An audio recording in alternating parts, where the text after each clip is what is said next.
An election in Mercedes came to a halt on the first day of early voting. It's all because one man requested that a judge intervene and stop the election. CBS 4's Imelda Mejia has an update to the story.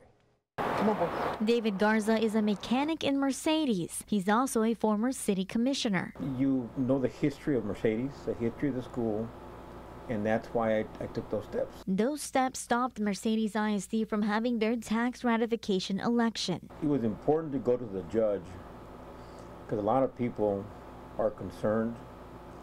A lot of people don't know what's going on. In an informative meeting held Tuesday, Mercedes ISD told the public they wanted to move 13 pennies from the Maintenance and Operations Fund to the Interest and Sinking Fund, which is used specifically to pay off school debt. Taxes would not increase, but in order to move the money, the district needed taxpayer approval to make the change. Whenever you raise something, it's never going to go down.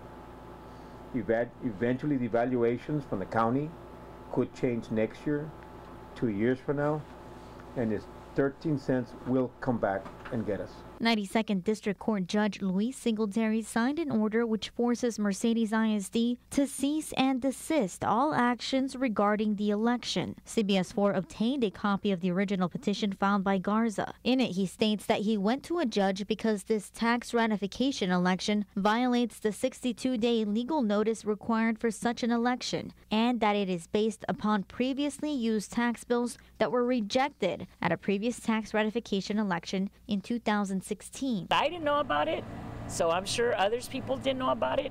And like I said, I'm just glad there's people that are involved with the school that know enough to do the right thing and stop it. But others were ready to vote. I think they have if they want to do it, if not, it's up to them. Mercedes Superintendent Dr. Dan Trevino says Mercedes ISD acknowledged the court order and suspended voting until further notice. Mercedes ISD has submitted a response to the 92nd District Court to dissolve the temporary restraining order. If the TRO should be lifted by the court, voting will resume. In Mercedes, Imelda Mejia, CBS 4 News and ValleyCentral.com.